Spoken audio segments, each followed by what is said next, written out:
Hello, welcome back to my channel, everyone. This is Wendy. So I wanted to talk about my Spanish non-lucrative visa paperwork. I put up another video and I took it down because I needed to make some changes and I wasn't happy with some of the things on it. And then I didn't have time to actually redo the video, so we are redoing it today, which is the day after my appointment in Miami, and we're going to talk about that as well. Now, I don't have all that paperwork with me anymore because I had to hand that over at the BLS consulate appointment. But this will give you an idea of the process and how this works and what you need.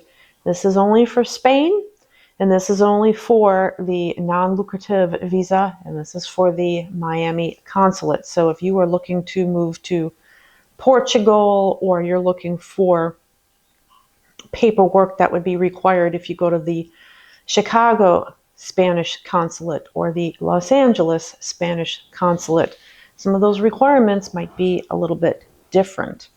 Now, I am working with a company in Spain called bureaucracy.es, and Marina and her team, Juliana, who is the point of contact that I have over there, they're absolutely amazing. They have a fantastic, very easy to use dashboard that you get access to, and you upload your documents as you get those. I have found this process not to be that difficult, to be honest with you. And I know a lot of people that are working on getting visas for other countries usually state that the FBI background check, and if it needs to be apostille, that takes longer. And I did not find that to be a problem at all. It was really easy. I went to a post office. I got digital fingerprints for the FBI background check. They send those off. You just pay a fee. They send those off.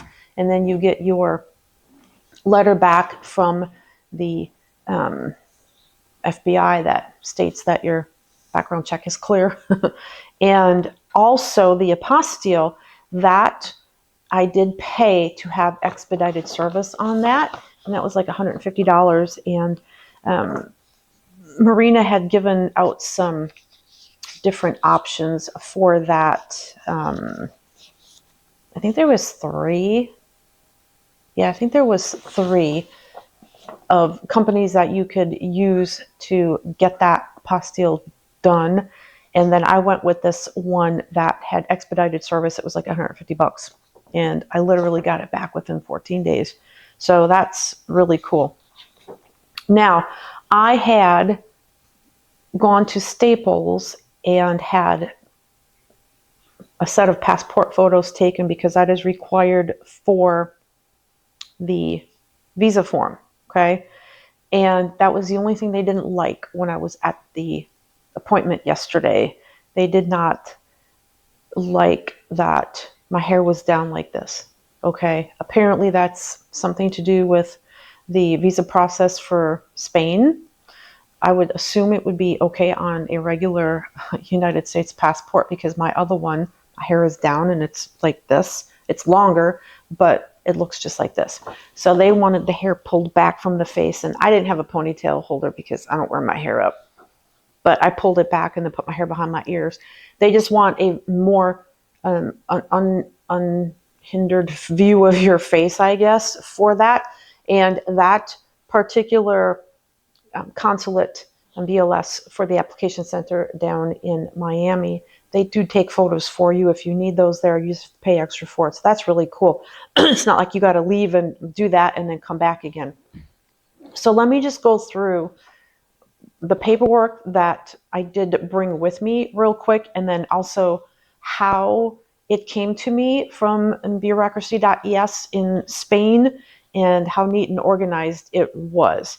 So I got it in a green folder like this. They sent it DHL. I think I had it within 4 days from Spain to Florida, which is fantastic.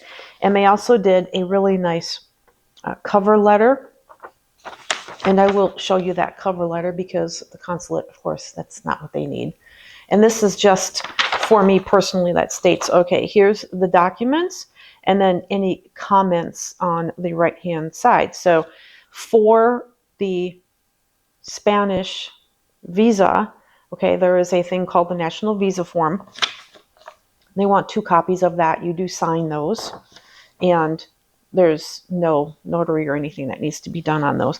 And this company that I'm working with in Spain, they printed all of that and they filled it out, typed it in and filled it out all for me. So I didn't have to print it off from the actual BLS consulate website myself. Now you can do that if you want to. That's perfectly fine, but it was great. They did all of that for me. And then you need the EX01 form. You need 2 copies of that. Again, bureaucracy.es did that for me as well. They had it all typed in because a lot of that stuff is in Spanish. So if you don't know how to read Spanish, which I don't, I can read French, but not Spanish, they filled it in appropriately where it was needed and only what was needed, because that form, the visa form, is longer. The national visa form has other places to fill things out for like student information and things like that. So they only fill out what is necessary for the particular visa that you are applying for. Mine is going to be the non-lucrative. And then 2 passport photos. Like I said, I had mine already attached with the paper clip, and she said, we need your hair pulled back for those. And so they took those pictures, and that was no big deal. And then you had to bring your passport, of course, and a copy of it with the bio page notarized, so in color, color photocopy of it. They didn't want, I had 2 full copies of that passport. I had one in just black and white that Spain sent me, and then I had my color copy. So I had like one, left, right page to a sheet of paper. I had the whole entire passport copied. All they wanted was that color copy of the bio page, and I signed when the notary also did the notarization on it. That's all she wanted from me. She gave me back the rest of those copies. So again, this is for Miami. It might be different for LA or Chicago or anything else. And then and they keep your passport, by the way. And then the financial means, so a bank letter, which I bank with SoFi. That's where most of my money is parked. And so that is what we, got for the financial statements and everything else. But the bank letter is just from SoFi, even though they're a 100% online banking service. I figured out how to ask the right question to their help person, and they were able to email me a document that I just logged into SoFi, went into the inbox, and it was just an attachment. And it was just stating that my account was in good standing. Here's the balance of this date. And then somebody signed it there. And then they had underneath it, it said, SoFi. And I did get that notarized. Okay. And they didn't say, oh, well, you didn't need to do that. No, I got it notarized. And then I had 12 months of bank statements. And so these are things that I uploaded into the bureaucracy.es dashboard, and they just compiled everything and put it into, for the 12 months, they put it into a nice, one of those plastic binder sleeves, the clear plastic binder sleeves. So again, you can do these things yourself. It's not a big deal, but again, it's my first time doing this, and I wanted to make sure I came prepared and had the right documents and everything was filled out correctly. And then they, now on the BLS website, it says 1 year of tax returns, but bureaucracy.es, the company I'm working with in Spain, said 3. So I gave them 3 years of tax returns. So they put those in a nice little clear binder. So I handed those over. And then you have to have your private health insurance, and there's different companies and different options out there, and it's going to be less if you're younger. It's going to be more if you're older, if you have pre-existing conditions, et cetera, et cetera. Now, I don't have any pre-existing conditions, and I went with this company called Feather Insurance, and I think they're based out of Germany, but they do expat insurance for other countries, and of course, Spain, and of course, you can use that when you go into Italy or whatever, and it's like 60 pounds, 60 euros a month. So it's like $75, super cheap. So they wanted that because you have to have proof of that. And then the FBI report, obviously, you have to have the original with the apostille, which I had. Now, that came directly to me from that company that I paid $150 or whatever it was to, because that comes from Washington, D.C. with that embossed stamp on it, on that original. It's like a yellow colored piece of paper, and then it's got the FBI report. And then the sworn translation, that was done by the company I'm working with in Spain, which was fantastic. I did not have to go and find somebody to do a translation for me for that, so that was nice. And then, of course, a copy of it. And I think they took all of those. And then the medical certificate, you needed the original and the copy. Now, the BLS website has a standard form. It's got the English paragraph that just states your name and you're free of, mental illness and drug addiction, and you don't have things like yellow fever or whatever. And then there's the Spanish part of it, and then it's got 3 little boxes at the bottom. So you'd have like the stamp from the clinic or the hospital or wherever you go. And that would be like one of those, old-fashioned ink stamps you would put on like a letter. Most of these places probably don't have that stuff anymore. Where I went, they didn't have it. So they just did the medical certificate on their letterhead. And then they also wrote a letter, and then the doctor signed it on the letterhead that just stated, hey, I'm good to go. And so that was original in a copy, and all she kept was, I think, the letter. I don't think they kept anything else. She said that's all she needed. So I was like, whatever, I'm not going to question them. If they come back and say, oh, well, we wanted that, I still got it. And then let's see here, proof of residence, which is basically just you give them your driver's license, they make a copy of that. But then they also want a copy of it. I had 2 copies of it, and I had one of them notarized. That's the one that they kept. They handed me back the other one. And I just went to some print place around here. It's a local one. And I think it was like $5. It's either $5 or $10 to get these things notarized, so not a big deal. And then the 790 052 form, they wanted that, the original of that. So I handed that over. Again, you can print that off on the BLS Miami Consulate for Spain website if you want to do it yourself. And then the consular fee. Now, this is really important for Miami because they are only accepting debit cards, which bureaucracy.es knew about. They told me, but it's a little bit hazy on the website depending on where you go and what you're looking at, because there was a girl that was there yesterday when I was there, and she did not have a debit card. I mean, I don't know why. She had credit cards. She had some cash, but she didn't have enough. And there was a lady there that said you could use my debit card, and she, I guess, Venmo'd her the money. Of course, I would have offered, but I don't do any of those payment apps, and I wasn't about to screw around with that stuff while I'm sitting in that office waiting for my name to be called. So anyways, in Miami, they want a debit card, okay? And it was $172. So $160 was the consular fee, $12 is the residence fee, and then it was like $20 for the passport photos. And she only cut off one of them, which was interesting, and then gave me back the rest. They were just on a little sheet like this, and she's like, here, you can have these. And I was like, okay. And then the cover letter. Now, the cover letter for Spain for the non-lucrative visa is basically a letter stating, why do you want to live in Spain? What are your plans? And if you're working like I am and you are not of retirement age, what are you doing right now and what's your plan? Are you planning on retiring, et cetera, et cetera? So that was all done by bureaucracy.es in Spain, and it was a full cover letter in English and then another one translated into Spanish, and I signed and had those notarized when I signed them at the print shop. And then, of course, I had my appointment.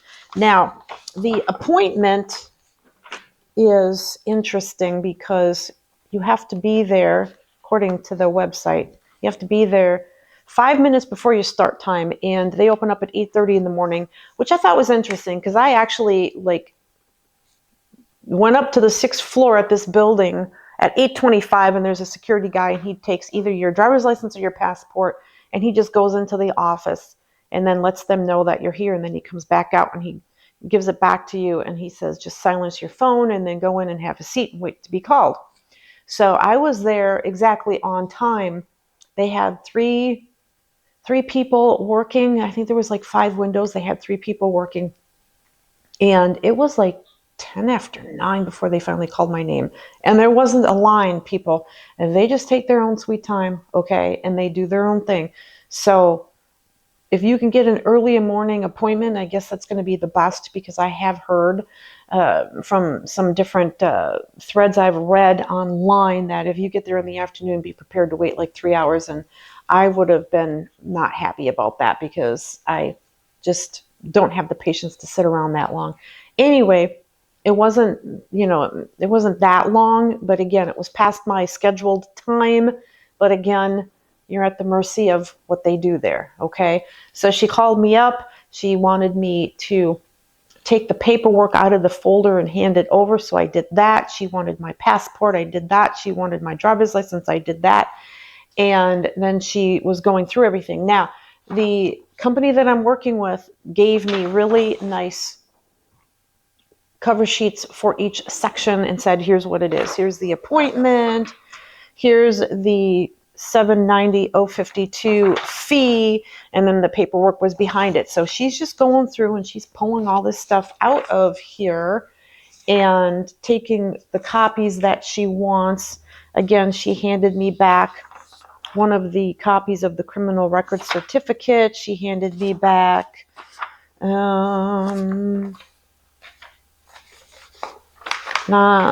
she handed me back the copies of the passport, except for the bio sheet that I had notarized, which is with your picture on it, right?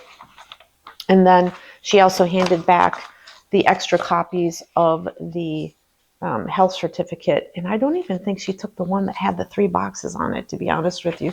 I'd have to go look. I just got those put away someplace else. And then she said, give me a chance to review this, and then I will call you back up. So that was, and then she's talking to her coworker, and then she's talking to another coworker that's helping out somebody else. And, you're just like, oh, okay, well, whatever. But that's how, like I said, you just got to go with the flow if you're going to do this. And then she called me back up and she said that my passport photo was not going to work because my hair was, I don't think my hair is in my face, but according to her, they probably would have rejected it. So then we went into just a little room and she just took some pictures, and then they have a printer and they printed them off, and then she cut it out. And then she said, here's how much it costs. And I just handed over my debit card, and then they give you a receipt. They make a copy of it and they give you a receipt, and then there's a tracking number on it. And that way you can track the progress of your visa progress. So I did get a phone call when I was driving back yesterday, and it was just an automated message that just says it's been accepted. Please do not contact them until at least 2 weeks after your appointment to see the progress of it. But again, you can go online and do this. You don't need to be calling them. I don't even know if they have anybody answering the phone. I didn't hear a phone ringing at all when I was there. So I think by the time I got out of there, it was about 10:15, something like that. And then I had to walk back to my hotel because I got a lift from the hotel to there, and then I had to walk back to the hotel. It was like 1/10 of a mile. So not too bad, but again, it's in Miami. And then I had to drive back yesterday, which sucked. I mean, I don't know if you guys know anything about Miami, or if you live in a big city. I don't know how anybody does it, because I could not wait to get the hell out of there. And the traffic and the shitty roads and the construction down there was just madness. And the sucky part, you guys, is you have to go back down there to pick up your passport if they approve it, meaning they give you the visa okay. And I don't know what they do. I don't know if they stamp your passport. I don't know what the hell they do, but they've got your passport. You literally have to go all the way back down there. So if you are in South Carolina or you are in Georgia, your consulate is going to be Miami, Florida. So just think about that. If you live in South Carolina and you go through this process, not only do you have to go down there for the appointment, but you also have to go back down there to pick up your passport and your whatever else they give you. I don't know if they give you anything else. You can't have that courier, because I asked, and I thought I saw someplace on their website where there was an option for that. And she said, unfortunately, no, you're going to have to come back down here. And that's it. It's a lot of money to do this stuff. But again, you pick your battles, you do what you want to do. I'm doing this so I can get out of this country for a while and at least take one gap year, if not longer, and just have some fun and travel around and take my cats and go. And everybody knows all of the stuff that's going on. But I had the appropriate paperwork because I'm working with this company. And I think that was a very good decision. I think it's like costing me $1,100 or something like that to do it. And I think it's worth it because there were some people there that didn't have the appropriate paperwork, or they didn't have that signed, or they didn't have, and there wasn't, like I said, there wasn't a lot of people there. There was like 3 people there before me, and then a few people came in after me. So it's not like they packed the place full and then you know what I'm saying? Maybe it gets busier in the afternoon. I have no idea. It's really easy to get to down there. It's just hell getting back out of that city. And apparently it doesn't matter what time of day it is. I mean, I got stuck in traffic at some points and whatever. But so there you go. I just wanted to redo this video and give everyone an update on how this is working for Miami in particular. So again, if you're in, I think, South Carolina and Georgia and Florida, that's the consulate that you would go to, and their rules might be a little bit different from LA. I know for a fact in LA that if you cannot have a mortgage and get approved for that that visa. I don't know what it is in Miami. I don't have a mortgage. Obviously, I sold my house, but there's different rules. So always make sure that you read what those are. And then the other thing too is the appointment thing you can print off, because you have to show that when you go there. I had 2 copies of it. It states on there, and again, you know, annoying as hell, but it stated on there that it was mandatory to wear a mask. Now, I don't wear a mask. I never wore a mask, and I'm not about all of that bullshit, okay? But I was like, if this is going to make or break me getting into this damn office just to do this appointment, okay, I'm gonna do it just so I can get through that door, all right? Because I really want to do this. And so I bought some. I had one with me. Didn't need it, okay? But that's just to let you guys know every little thing, every little nuance that's going on with this whole appointment and how this works, and you know, all of the paperwork that you have to do, and making sure that you have all of your copies and everything. So if you're thinking about this and you can afford it, hire somebody to help you with that paperwork and the translations and that stuff. It's just going to be much more seamless. But now I've given you at least some more tools that you know what you need to do for this. So maybe if you do want to just do it on your own, you can do so. But again, this is for Miami. So LA might be different, Chicago, or wherever else they have any consulates. I'm sure there's probably one out there on the East Coast somewhere, like in New York or whatever. Yeah. And now they have up to 3 months to approve it. But usually the general rule for the approval period of this is 4 to 6 weeks. So we shall see, because that would be coming up really fast. I'm just dreading the fact that I've got to drive all the way back down there, which is from me right now 4.5 hours. Stay in a hotel, right? Because I can't do that driving all in one day. I mean, I would lose my shit. But you've got to, you know, and then you've got to pick it up between certain hours on, I don't know if it's just every day or certain days. So that's something else you got to all plan for. And then having to drive all the way back. So yeah, it's about $300 just to go down there and do the appointment, and $300 because you got the toll roads, you got the gas. I had a cat sitter come in, and she did really good. She took care of the boys overnight. So that was fantastic. And yeah, so there you go. That's where we're at. So now we wait and we see what's going to happen. I will put the links down in the description box below for some of the services that I have used, just in case you want to go and do some research on that.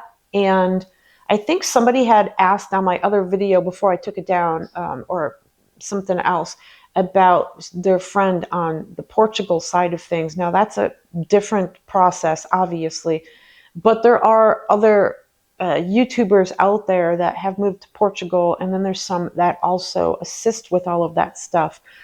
It'll Be Fun, I know, has a course for that. Now, I didn't go and buy a course to do all of this stuff, and I'm sure I could. I think that would be cool. I just didn't feel the need for it right now. I just wanted to get through all the paperwork and all of that stuff. And the cool thing too about bureaucracy.es is you pay it in 3 payments. So you pay a certain amount when you start, and then once you get all the paperwork uploaded and they're going to send you the documents, you upload your second payment, and then once the visa is approved, you pay the 3rd payment. And then they also help you get your TIE appointment and get that taken care of in Spain. So that's really cool. And then they have some links at the bottom too, like for health insurance or immigration lawyer for taxes or whatever, all of that fun stuff. So anyway, that's where we're at, you guys. Yeah, so stay tuned. We'll see what's going on. I've got a couple of other videos coming out talking about some other stuff. And yeah, let's get to it.